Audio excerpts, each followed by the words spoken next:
What is up, beautiful people? I am your girl, Nicole Denise, and welcome back to another video. Now, I'm happy to be back doing a sit-down video because I've been wanting to do, it was a couple of them, a couple of topics that have been dancing around in my mind for about a month now, but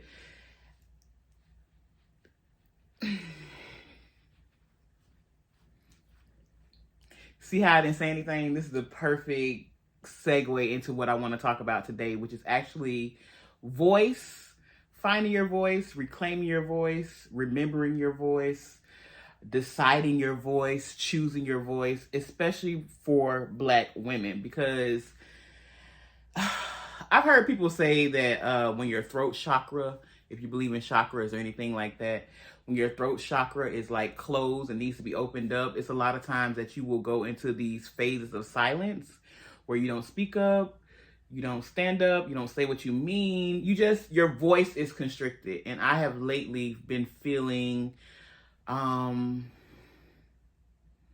like I can't gather my words, which is really a weird space for me because I am a word nerd and articulation has always been my MO. Like I know how to say what I'm saying and say what I mean. And so it's been a really weird space that I've been in. And I have just been giving myself grace because emotionally I'm still going through a lot. I am still in the grieving process. Grief does not end because months have passed. And it's a number of other things. I feel like I'm pivoting in my life. I feel like there are new things that I desire, or new places that I want to experience, or new places I want to see, new people I want to be in the company of. So just a lot has been going on. Life has been lifing. So I feel like it has choked up my voice. And in a lot of ways, I feel very emotional just talking about this now. But today I was like, today is the day, Nicole, whether or not you have a full comprehension of what you're going to say, because I am a note taker.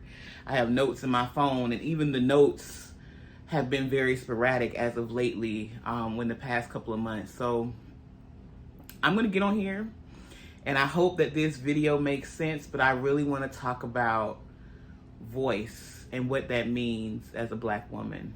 So for starters, I want to say the space that I'm in right now, I don't feel like I have lost my voice. That is not what I'm saying. I just feel like on the things that I find important, like the subject areas that I find important in life, I have not given my 2 cents on them. I have not spoken up about the things that are important to me. And I have not sometimes even allowed myself to think on those things, because for fear of misspeaking. I am getting emotional. This is wild. Okay, this is going to be a therapy session, so forgive me for any tears, but I definitely feel my eyes watering up, but we move. So, I'm going to read this passage from a book that I have restarted reading. It's a book of essays by Audre Lorde. And it's one essay in here that she talks about silence. And I remember some months ago, it was last year sometimes, I was sharing with my therapist when I first started reading this. Because like I said, I'm a reader and I like to highlight things. But I told her, I feel like I'm in this space of like silence. And it's not like silence like, because I believe that there are times and places where you need to be silent because you need to hear from God, or you need to hear yourself, or you need to block out all the voices that are everywhere that we're consumed by in this society, whether it be through social media, whether it just be through television, just all the medias and all the people with all the opinions. Sometimes you do have to block that out. But I was feeling more of like a very constricted silence, like I was being forced to be quiet. And I was not sure of where that constriction was coming from, because there was nobody blatantly telling me to shut up or be quiet. But there was just this internal like struggle inside of me of like, girl, just hush. Don't be quiet. It was almost like this inner critic saying, you adding to this conversation is not necessary or unnecessary, or you giving your pointers on this would just be adding to the noise that it already is. Like it almost was making me feel like what I had to say wasn't important, and me adding any more to any type of conversation, whether it be a conversation on relationships, whether it be a conversation on business and entrepreneurship, because that's another video that I wanted to do specifically for Black women. And even that, like, girl, we get it. You're a Black woman, so you want to talk about Black woman stuff. Enough. We get it. It was almost like that, like a very like, girl, shut up. And I didn't understand when I was talking to my therapist of where this was coming from. And then, okay, y'all give me a second. Okay, I'm back. Listen, I will say this. I feel like the emotions flowing is a desire for me to speak up on these things. So I'm just gonna let them flow. And I already made a promise to myself years ago when I got into therapy that I was going to feel my emotions, and that's just what this is. So back to what I was saying, I've been feeling like this constriction against my voice, and this chaotic, not even chaotic, it's not chaos. It's just this internal oppression, like of like trying to push me down, trying to push my voice deep down, trying to silence me. And I was just feeling very like overwhelmed by that, because I couldn't understand or figure out where that internal pressure was coming from, because it wasn't anybody outside of me blatantly saying, girl, shut up. But at the same time, when you think about covert operations or covert, when people don't overtly say anything, what's the word? What is the word where they, subliminal. There were a lot of subliminal messages in media that's saying that Black women, y'all just hush. Y'all just take what y'all got. Y'all use what you have. Go be strong somewhere and just hush. Why is you always complaining? And I think subliminally, I had internalized a lot of those messages of like, Black women just ask for too much. It's always Black women talking about this is what they need from a Black man, or this is what they want from the career fields, or this is what they want, a soft life. And then these people, I call them podcast niggas, these people get on these microphones and bash Black women for wanting what we want, you know? And I think I had internalized a lot of that subconsciously, because for the most part, a lot of these people with podcasts, I don't even watch them. I ignore their ass because, child, anyway. But at the same time, I think even a couple seconds of listening to, watching something, hearing something that goes against just who you are as a person, that is attacking your humanity, it still has an effect on you. So that was me trying to understand where this like pressure to be silent or pressure to be seen and not heard was coming from. So in this particular therapy session, I read this passage from this essay called, this is the essay that I was reading about Audre Lorde, The Transformation of Silence into Language and Actions. And the first opening lines that she said in this essay made me want to throw this book. She said, I have come to believe over and over again that what is most important to me must be spoken, made verbal, and shared, even at the risk of having it bruised or misunderstood. And I think for me, it's so weird because I have always been outspoken. That's what I used to get in trouble for in school. So it was never, when I think of younger versions of me and younger versions of Nicole, like it was never a time where I was just like, oh, let me be quiet for fear of being misunderstood. I didn't give a damn. I was gonna say what I had to say, to the point where I was getting phone calls. That was the only thing. Nicole's smart. Nicole is getting great grades, but she talked too much. That was my thing. So talking was never my issue. So it's so weird for me that at 38 years old, I am now battling with this desire not to talk, you know, or to be silent. Another line that jumped out to me in this essay that I highlighted was, The machine will try to grind you into dust anyway, whether or not we speak. In that same paragraph, she says, we can sit in our safe corners, mute as bottles, and we will still be no less afraid. And basically, the whole point of this essay is she's talking about how our silences can't save us. And a lot of times, I know I've dealt with this, and I know I've heard numerous stories of Black women where we feel like us being silent will just make the whatever the thing is happening go away. Or we've been taught to like protect our people, protect our families. What happens in our family stays in our family. This is family business. Or to protect Black men, you know, and don't speak up about travesties or just misfortunes or things that's just happening that we don't like. Sometimes we just don't like shit and we're silenced about it. We don't speak up about it because as a Black woman, we're supposed to hold not only our families, but our men and our communities down. Like that has been the responsibility placed on Black women.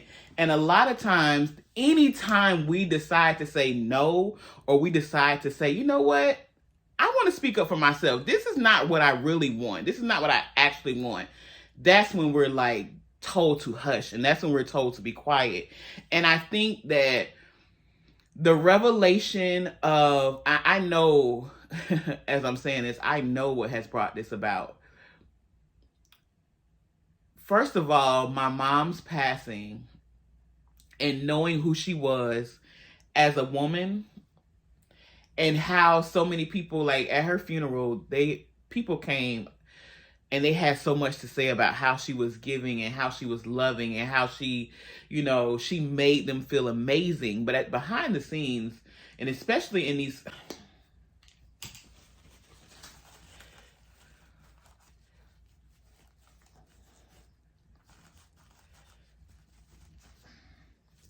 but behind the scenes, and especially in the last year, 2 years of my mom's life and me being right there in 3D with her, I was really able to get a glimpse at the people that were there for her, who loved her, and those who were there for what she provided.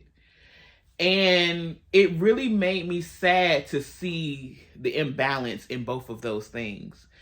And because my mom was such a God-fearing, loved the Lord, always talking about Jesus, always he will provide, always offering encouragement to everyone else.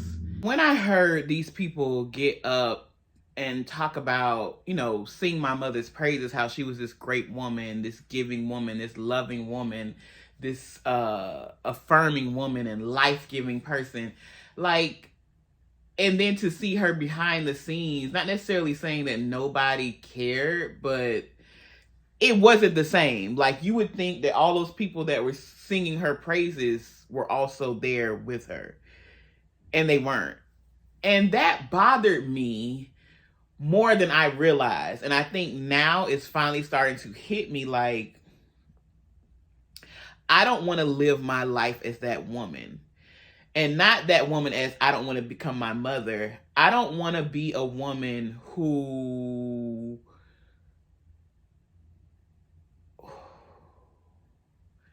I'm choosing my words. I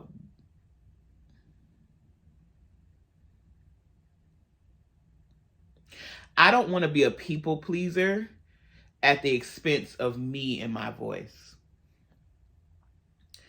And I feel like when you get the behind the scenes of the person who made you, the woman that you've always looked up to, and you can still see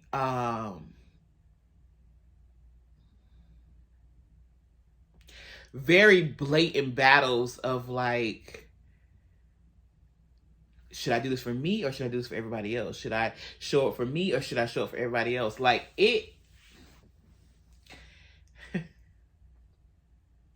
me and my mom had some really tough conversations.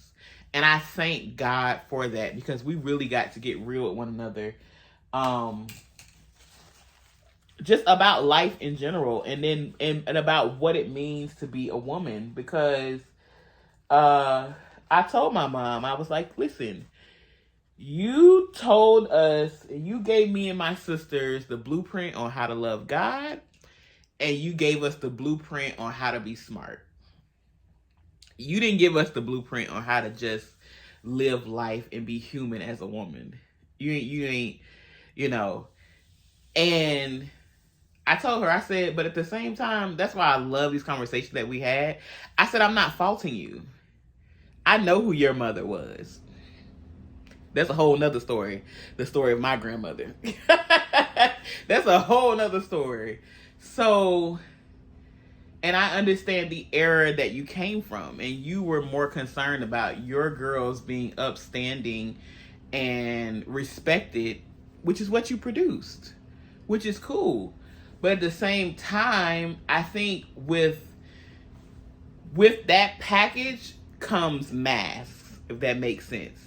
So the mask of holiness in Christianity, the mask of intellectualism and education, the mask of Black excellence and femininity, the mask of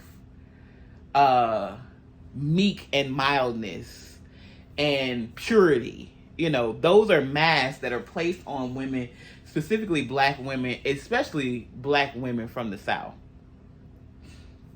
And me, the rebel, it's almost like, girl, you brought this on yourself.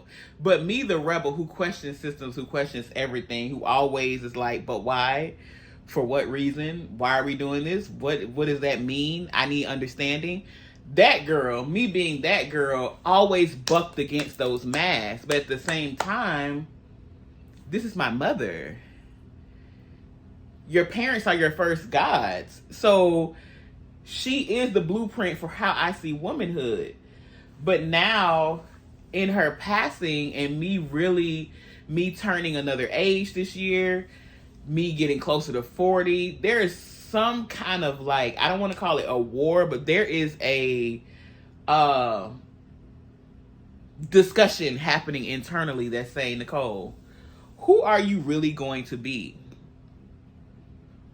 What is the legacy that you want to leave? Because I think about my mom's legacy and what she left, and I was listening to what people had to say about her, which is really cool. That's fine. You know, she was a giver.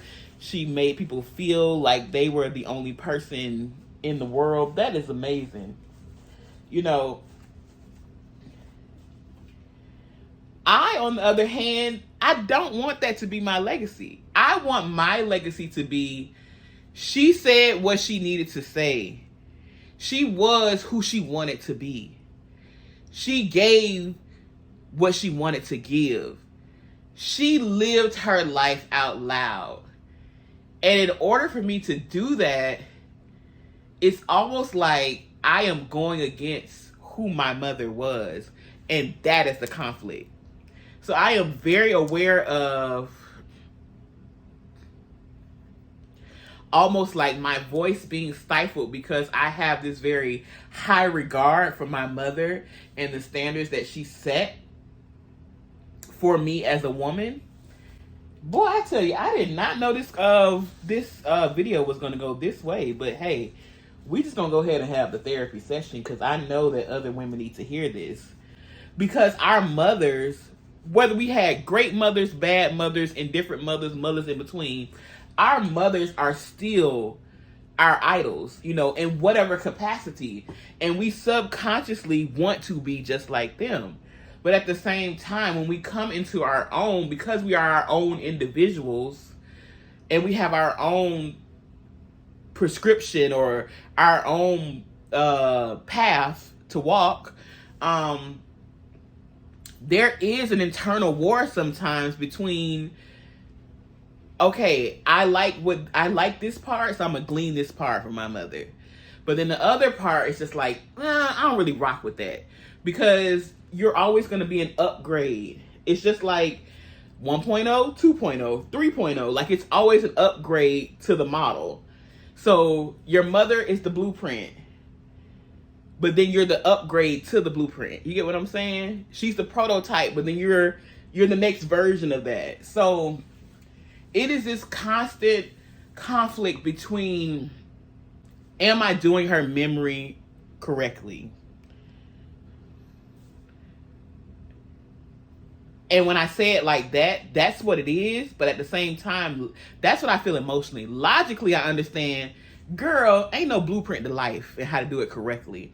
I don't care what people say. People think they have the answers. People say, this is the way to do it. You got to do it this way. You got to be this way. I get it. Everybody have this is how you do it. Montel Jordan, this is how we do it. But don't nobody really know. And that's the wild part. That's the part that I constantly remind myself of, like, girl, don't nobody really know what happened when we leave here. Don't nobody really know what happened when we close our eyes and take our last breaths. And then also to be in the room, to see that happen, to see someone on their deathbed, quite literally, it shifts something in you when it comes to life and your decisions. And more specifically, to me and my voice and the legacy that I want my presence and my voice to leave here. So I feel like the passing of my mom, the grieving process, the turning 38 this year, and just me recalibrating, pivoting, desiring new things, wanting to move in a different way, reevaluating my life, looking at where I am, and just regular life stuff has really been the why behind why I feel this conflict with my voice.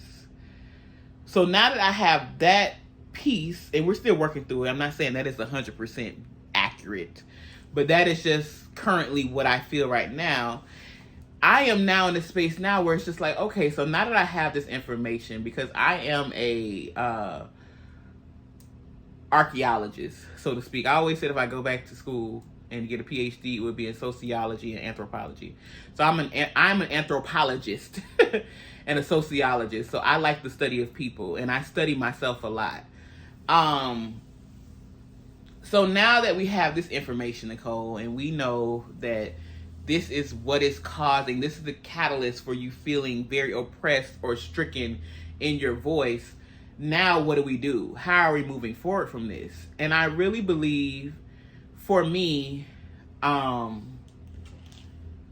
these are some notes that I took a couple days ago in my phone on finding your voice, or reaffirming it, or reestablishing it, or remembering it, whatever you want to call it. Because I don't necessarily feel like my voice was lost, but I do feel like there is a new voice, a new version of my voice that is emerging.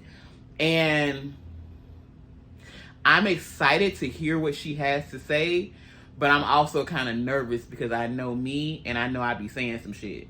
And not saying some shit like off the wall, derogatory. That's not what I mean.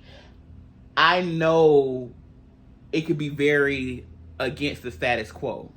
And sometimes that can be very scary, but like Audre Lorde said in her essay, just because you're silent doesn't mean it's going to keep you safe. You speaking up or not saying something, you speaking up versus you not saying something doesn't mean that you're now safe because you didn't speak up, or vice versa. You get what I'm saying? I think safety is just, actually, that is a affirmation that I constantly have to tell myself. I am safe. I literally have to say that to myself so that I can move about this world without fear and without this overwhelming pressure of feeling like, or dread, like, oh my God, I'm going out into the world as a black woman in black skin in a fat body, and now all these isms are coming against me. Like, I live in the South in America as a black woman, as a fat black woman. That's a lot of pressure. So I literally have to reaffirm on a daily basis, I am safe. Because I refuse to be a recluse and be inside my house because I feel afraid to go outside. I ain't doing that. We ain't doing that. So I have to reaffirm that. But at the same time, safety, I think, is a space, is a mental space you have to put yourself into. Because if you were to look at the news and you were to look at the statistics that are shared, even though the statistics are a blip, and what is happening globally, of course, the things that are horrific is the thing they're going to keep pumping. I went to journalism school. I'm a trained journalist. So I understand the machine of media and what they're putting in front of you and what they're constantly saying in front of you. And that makes it feel like it's more important, and it makes it feel like it's happening more often, even with social media and citizen journalism, which means the citizens become the journalists. With that, up to the second, oh, it was another this, it was another that, it was a hate crime, it was a black this, it was a black that. Like, that stuff can feed your psyche and build hysteria. That's why I don't watch the news. But anyway, some notes I took for like finding my voice in this space that I'm in right now that I want to share with you is number one, I forgot what I was watching, but the person on there said, I am not every black woman. And then I added to, my voice is my voice, and I can express with adequate language the story of all black women. I think as I move forward, I'm going to relieve myself of this pressure to speak for the collective. This is what I mean by that. I'm a firm believer in you being your sister's keeper, yes. I'm a firm believer in that you helping your sisters out, yes. I'm a firm believer in the melanin collective, yes. Because I wouldn't be, it makes me smile, because I wouldn't be where I am without the help of other dope black women, period. Period. In the same breath, I'm going to relieve myself of the pressure of having to be the token black voice for all women. Because here's the thing. Black women are not a monolith. We are not a monolith. We are multifaceted. There are several versions of us. And I may not be, my voice may not be every black woman's cup of tea. And I am relieving myself of that pressure, because I think that internally there is still this people-pleasing desire that still lives inside of me that says, I want everybody to like me. But I'm realizing very quickly, even as I put out these videos that just have black women in the title, it invites the trolls. It invites the people that don't like me because I show up in this world as a black woman. Just that alone is the problem. So I am relieving myself of the pressure of having to say and speak for all black women. So with that being said, if what I'm saying resonates with you, beautiful. If it doesn't, move on. Because that's what I do. I go find the people and the women that I'm like, oh, yeah, I like that. Or I glean from this space and glean from that place and then put it together and be like, yeah, okay, I am not alone in this space. But you kind of have to, like, I think the problem that society runs into, and I see this all the time, is that you will latch on to an influencer or a voice that resonates with you.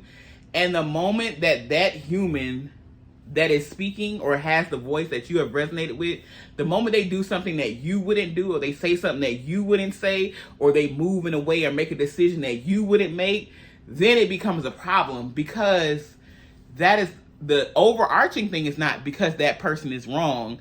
The overarching problem with that scenario is that you have placed your trust, you have idolized a person, and people will always disappoint you. So I am removing myself from the pedestal. Even if people want to put me on the pedestal, Nicole, I see the comments. I hear people. This has been my life. People are, oh, you just always know the right thing to say. You always encouraging. I have removed myself from that pedestal because, baby, I'm going to disappoint you. And now for myself, I am allowing myself the space just to be me and not to have the pressure of carrying the weight of all black voices, more specifically black women voices, on my shoulders. I am simply sharing a perspective, honey. If this perspective resonates with you, we can rock with it. If you don't, move along. I don't feel no kind of way. So the next note that I put for finding my voice is remembering that my voice does not exist in a void or vacuum. What I have to say has been spoken and has resonated before. I am not alone. Nothing is new under the sun, and that's a good thing. Consult voices before you. So that was very comforting for me because a lot of times I live a lot in my head. And I am an introversion to the 3rd degree. I am an observer to the 5th degree. I am a overthinker, critical thinker, whatever you want to call it. I am thinking about all the scenarios. And I try not to do it, but I think it's just naturally what I do.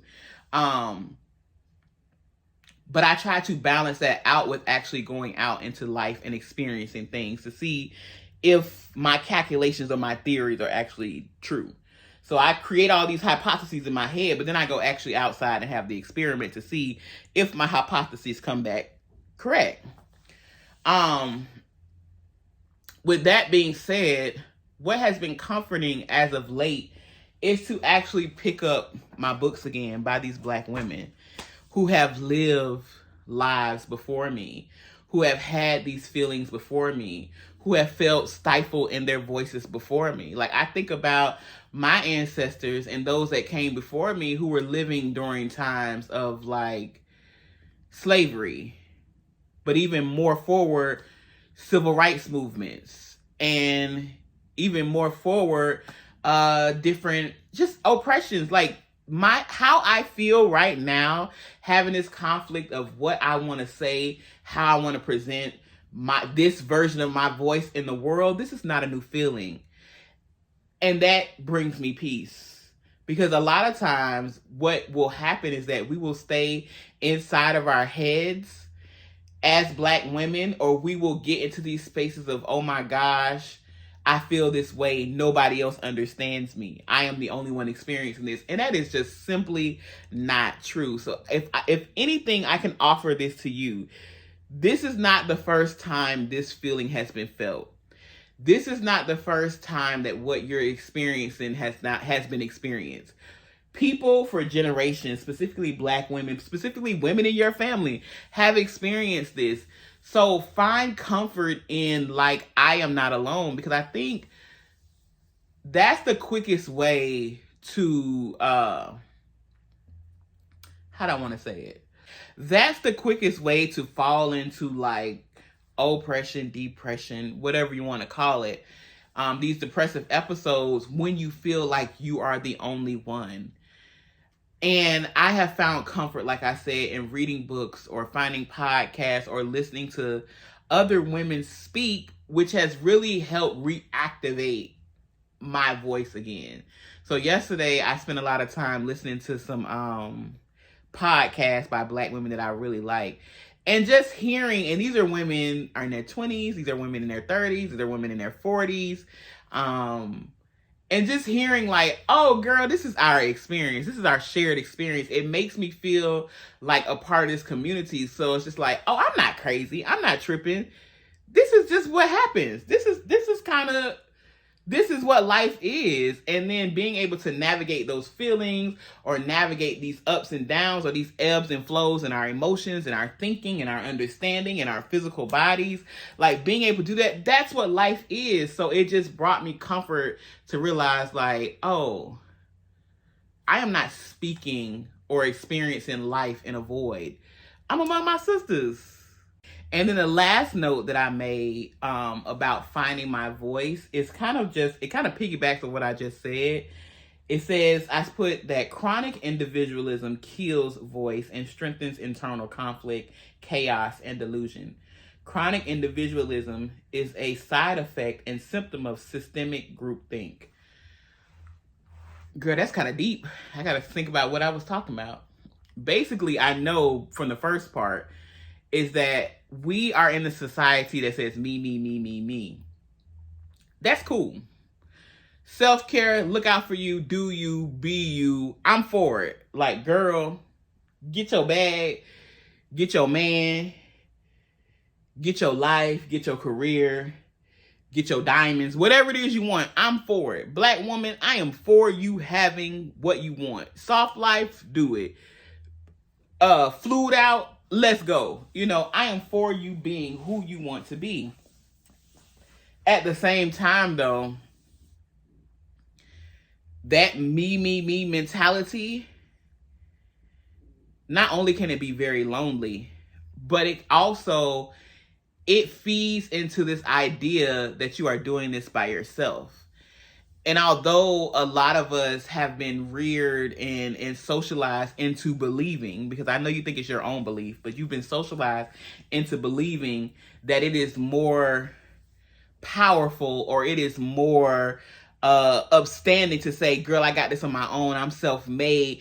It was me against the world. Like we are chronically in this like tussle with life to fight our way to the top. But girl, we are not supposed to be this exhausted as we climb for what we want. So you've been socialized to believe that that is the plight of the Black woman. That we are supposed to be exhausted. We are supposed to grind it out. We're supposed to hustle to the top. But girl, I don't believe like that no more. Okay? I don't believe, because I look at my other counterparts, and not to say that I'm trying to be like my white counterparts, but I realize that they have gotten some things and they have established themselves in a way in the world where it didn't take all that stress. It didn't take us having heart disease and us damn near killing ourselves for the soft life. That just don't, I'm not a part, I don't want to be a part of the struggle Olympics anymore, where we compare our stories of like, oh, you think that's something? Well, girl, I had to do this for 10 years. Oh, you think that's something? Oh, I had to do, because I watched somebody very close to me die from cancer. And then my beliefs on what cancers are really how cancer is really formed, we won't get into that. But I'll just say this, stress kills. Period. And stress in Black women kills at alarming rates. Period. So with that being said, this chronic individualism, which is what I put in my notes, this desire to like get it how you live, be your own woman, be self-made, do this by yourself, get it, grind it out, hustle. I want community. I want to collaborate. Because when I really look at my life, when I look at my career, when I look at any aspect of my life, but I'm just specifically talking about career right now. When I look at me being a veteran entrepreneur, 10 years in the game, a decade of my life, I wouldn't have been here without Black women. A majority of my client, the Black women, or I was referred by a Black woman, or a Black woman saw me and said, girl, I see what you're trying to do. Let me help you. That's a real thing.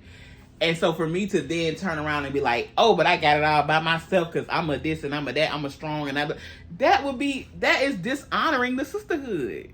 Don't do that. Where they do that at? Not over here. So yeah, I'm not into the I call it chronic individualism, because being somebody that looks out for themselves and take care of themselves, that's fine. I'm talking about chronic, when something just, it goes off the deep end. And I see a lot of that, especially in social media. But it's so funny to me because people forget that social media is a edited highlight reel. So people talk about, oh, all I had to do was this, and then I got here. They leave out the whole middle part because nobody want to see that, and we only got 3 seconds to catch their attention. But that's another story for another day. But basically, I hope, it is my prayer, it is my desire, it is my hope that this video resonates with who it needs to resonate with. So if you've ever found yourself in a space of battling with silence and finding your voice or reestablishing your voice or trying to understand what your voice sounds like in this season of your life, hopefully I've been able to help you realize, like, first of all, you're not alone. Second of all, women before you have felt this. And third of all, girl, we gonna figure it out. And if we got to figure it out together in the comment sections below this video, then so be it. or if we need a second dose of, okay, this is what I found, if we need to have therapy in the comment section, or I need to make another video, or we need to do a Zoom call where everybody can come on and share their story, then so be it. Let's do it. Basically what I'm saying is, let's continue this conversation of finding our voices, reestablishing our voices, remembering our voices in the comment section, because this is something that I'm still fleshing out on my own, but I wanted to come and not continue to be silenced because I felt like I didn't have the whole package together. Because that's another thing. Sometimes we feel like we have to have perfection before we start. And this is literally me saying, my thoughts were jumbled. I didn't know where the conversation was going, but I feel like we got something on screen. So this is my invitation to you to do the same thing. So you don't have to have it all together. You don't have to have it all fleshed out. You don't have to know what's going to happen before you start. Just start now, because this is my invitation for you to do that, because this is quite literally what I just did with this video. So until next time, you guys, I hope that you have a great day, evening, afternoon, whenever you're watching this. And I hope that you find your voice and you say what it is that you've been meaning to say. All right, you guys. Peace.